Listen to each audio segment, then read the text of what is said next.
Right here and now, ladies and gentlemen. Mark with Extreme Strength Now. I just wanted to introduce you to Steve Hogger and Joe LaSalle. This is part 2 of our bench press clinic. This will be the workouts part.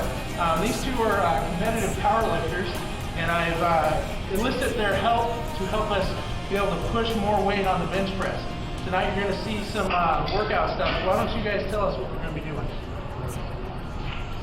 Tonight we're going to be working on boards and bands. I usually start out with the bands, kind of get a good warm up, do about 4 to 5 work sets. Right now we're pretty far from any competition, so it might be 5 to 8 reps. Then after that I'm going to switch to boards, probably primarily free weight, and again probably another 5 sets of that, same kind of rep scheme. And after that we'll pretty much do accessory work. Okay, Steve, why don't you lay out what our workout's going to be? Obviously, we're going to want to get really warmed up before we do any of these things. After you're warmed up, what does the workout what's the progression on that, I should say?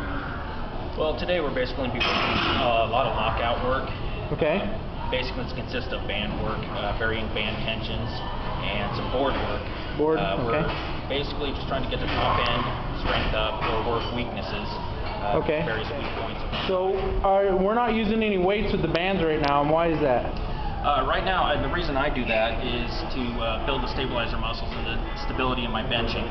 Right now, I'm not used to the bands that much, so I'll keep the band tension fairly low and with low bar weight. As I get used to them, I'll start adding bar weight. The actual plates will stabilize the bar for you, and that's not what I'm looking for with the bands, but as I get further along, I will.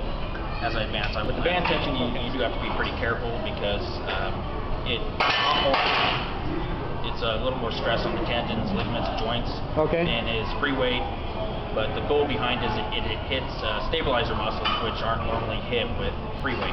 Okay. As you'll see when I'm lifting, I'll be very shaky, hard to stabilize the weight, but eventually that goes away. Okay. And it kicks in a lot more muscle groups that you typically wouldn't use while just using free weight. Perfect. So we'll start with band weights, or yes, we're going to start with band weights, and then we'll go to board presses.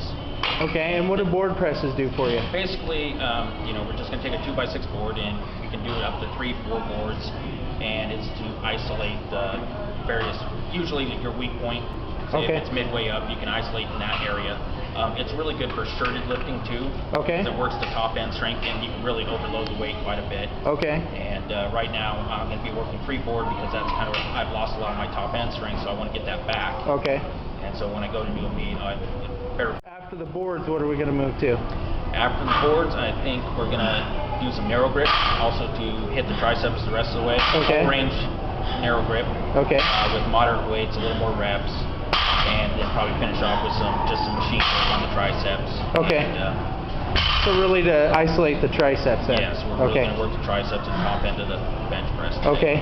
And then after that, it's kind of like cool down kind of stuff? Here, I do a few small exercises, especially with holding those kind of weights. I like to work the forearm, so I got some forearm tools to work that certainly strengthen that, make holding the heavier weights a little easier. All right. I even work the grip work. So you can crush a cue ball, right? Something like that. This is our bench press clinic number 2, and as you can tell, we did some pretty intense stuff here. Were there any pointers or tips you guys wanted to throw in? Best thing I could say is when you're working with the bands is slow progression. They're very tough on the tendons, ligaments, and joints. Therefore, even though the weight isn't that difficult, it's best that you take a slow approach to it and not overdo the amount of tension you use until you have a good time underneath the tension. Perfect. Anything else, Joe? Is it harder than it looks? Much. Yeah, much harder. Exactly. You're going to feel a little soreness where you didn't think there was soreness. Perfect. Well, everybody, this is our bench press clinic. Be sure to check out our website, extremestrengthnow.com. And thanks to Steve Hogger and Joe LaSalle.